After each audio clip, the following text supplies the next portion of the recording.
The Master Key, Chapter 16. Experiments with parasites found on plants indicate that even the lowest order of life is unable to take advantage of natural law. This experiment was made by Jacques Loesch, MD, PhD, a member of the Rockefeller Institute. In order to obtain the material, potted rose bushes are brought into a room and placed in front of a closed window. If the plants are allowed to dry out, the aphids, previously wingless, change to winged insects. After the metamorphosis, the animals leave the plants, fly to the window, and then creep upward on the glass. It is evident that these tiny insects found that the plants on which they had been thriving were dead, and that they could therefore secure nothing more to eat and drink from this source. The only method by which they could save themselves from starvation was to grow temporary wings and fly, which they did. Experiments such as these indicate that omniscience as well as omnipotence is omnipresent, and that the tiniest living thing can take advantage of it in an emergency. Part 15 will tell you more about the law under which we live. It will explain that these laws operate to our advantage, that all conditions and experiences that come to us are for our benefit, that we gain strength in proportion to the effort expended, and that our happiness is best attained through a conscious cooperation with natural laws. The laws under which we live are designed solely for our advantage. These laws are immutable, and we cannot escape from their operation. All the great eternal forces act in solemn silence, but it is in our power to place ourselves in harmony with them and thus express a life of comparative peace and happiness. Difficulties, inharmonies, and obstacles indicate that we are either refusing to give out what we no longer need or refusing to accept what we require. Growth is attained through an exchange of the old for the new, of the good for the better. It is a conditional or reciprocal action, for each of us is a complete thought entity, and this completeness makes it possible for us to receive only as we give. We cannot obtain what we lack if we tenaciously cling to what we have. We are able to consciously control our conditions as we come to sense the purpose of what we attract, and are able to extract from each experience only what we require for our further growth. Our ability to do this determines the degree of harmony or happiness we attain. The ability to appropriate what we require for our growth continually increases as we reach higher planes and broader visions, and the greater our abilities to know what we require, the more certain we shall be to discern its presence, to attract it and absorb it. Nothing may reach us except what is necessary for our growth. All conditions and experiences that come to us do so for our benefit. Difficulties and obstacles will continue to come until we absorb their wisdom and gather from them the essentials of further growth. That we reap what we sow is mathematically exact. We gain permanent strength exactly to the extent of the effort required to overcome difficulties. The inexorable requirements of growth demand that we exert the greatest degree of attraction for what is perfectly in accord with us. Our highest happiness can be best attained through our understanding of and conscious cooperation with natural laws. In order to possess vitality, thought must be impregnated with love. Love is a product of the emotions. It is therefore essential that the emotions be controlled and guided by the intellect and reason. It is love which imparts vitality to thought and thus enables it to germinate. The law of attraction, or the law of love, for they are one and the same, will bring to it the necessary material for its growth and maturity. The first form which thought will find is language or words. This determines the importance of words. They are the first manifestation of thought, the vessels in which thought is carried. They take hold of the ether and by setting it in motion reproduce the thought to others in the form of sound. Thought may lead to action of any kind, but whatever the action, it is simply the thought attempting to express itself in visible form. It is evident, therefore, that if we wish desirable conditions, we can afford to entertain only desirable thoughts.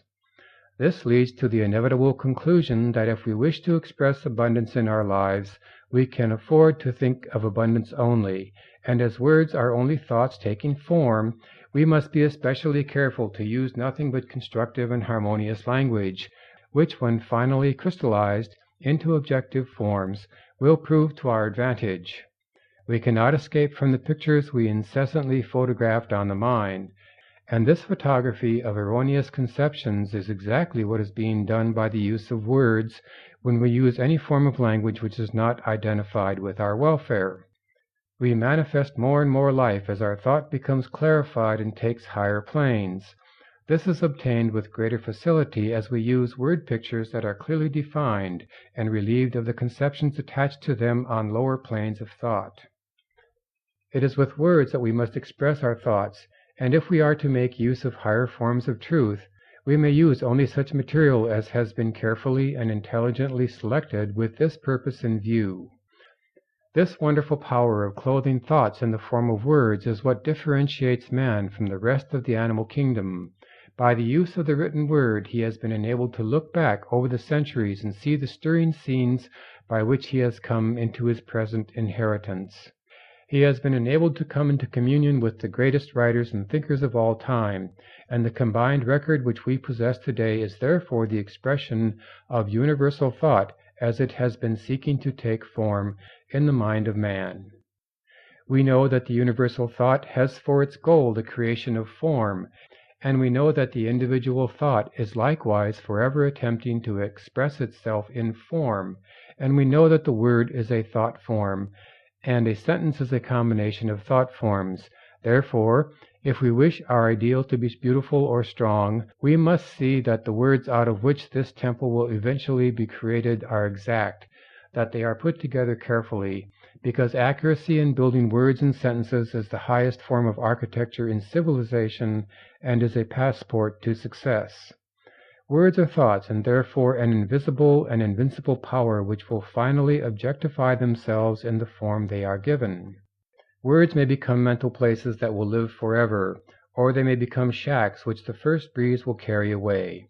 They may delight the eye as well as the ear. They may contain all knowledge. In them we find the history of the past as well as the hope of the future. They are the living messengers from which every human and superhuman activity is born. The beauty of the word consists in the beauty of the thought. The power of the word consists in the power of the thought. And the power of the thought consists in its vitality. How shall we identify a vital thought? What are its distinguishing characteristics? It must have principle. How shall we identify principle? There is a principle of mathematics, but none of error. There is a principle of health, but none of disease. There is a principle of truth, but none of dishonesty. There is a principle of light, but none of darkness. And there is a principle of abundance, but none of poverty. How shall we know that this is true? Because if we apply the principle of mathematics correctly, we shall be certain of our results. Where there is health, there will be no disease. If we know the truth, we cannot be deceived by error. If we let in light, there can be no darkness, and where there is abundance, there can be no poverty. These are self-evident facts, but the all-important truth that a thought-containing principle is vital, and therefore contains life, and consequently takes root, and eventually but surely and certainly displaces the negative thoughts, which by their very nature can contain no vitality, is one which seems to have been overlooked. But this is a fact which will enable you to destroy every manner of discord, lack, or limitation. There can be no question that he who is wise enough to understand will readily recognize that the creative power of thought places an invincible weapon in his hands and makes him a master of destiny. In the physical world there is a law of compensation, which is that the appearance of a given amount of energy anywhere means the disappearance of the same amount somewhere else. And so we find that we can get only what we give.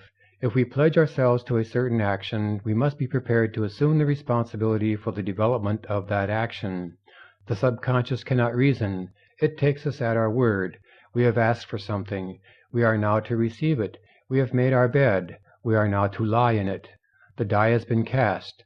The threads will carry out the pattern we have made. For this reason, insight must be exercised so that the thought which we entertain contains no mental, moral, or physical germ which we do not wish objectified in our lives. Insight is a faculty of the mind whereby we are enabled to examine facts and conditions at long range, a kind of human telescope. It enables us to understand the difficulties as well as the possibilities in any undertaking. Insight enables us to be prepared for the obstacles which we shall meet. We can therefore overcome them before they have any opportunity of causing difficulty. Insight enables us to plan to advantage and turn our thought and attention in the right direction, instead of into channels which can yield no possible return. Insight is therefore absolutely essential for the development of any great achievement, but with it we may enter, explore, and possess any mental field. Insight is therefore absolutely essential for the development of any great achievement, but with it we may enter, explore, and possess any mental field. Insight is a product of the world within and is developed in the silence by concentration. For your exercise this week, concentrate on insight. Take your accustomed position and focus the thought on the fact that to have a knowledge of the creative power of thought does not mean to possess the art of thinking. Let the thought dwell on the fact that knowledge does not apply itself, that our actions are not governed by knowledge but by custom, precedent, and habit, that the only way we can get ourselves to apply knowledge is by a determined, conscious effort.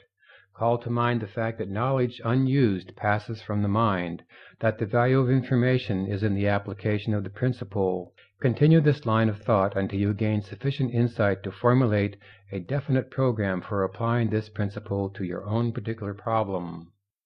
Think truly, and thy thoughts shall the world's famine feed. Speak truly, and each word of thine shall be a fruitful seed. Live truly, and thy life shall be a great and noble creed. Horatio Bonar.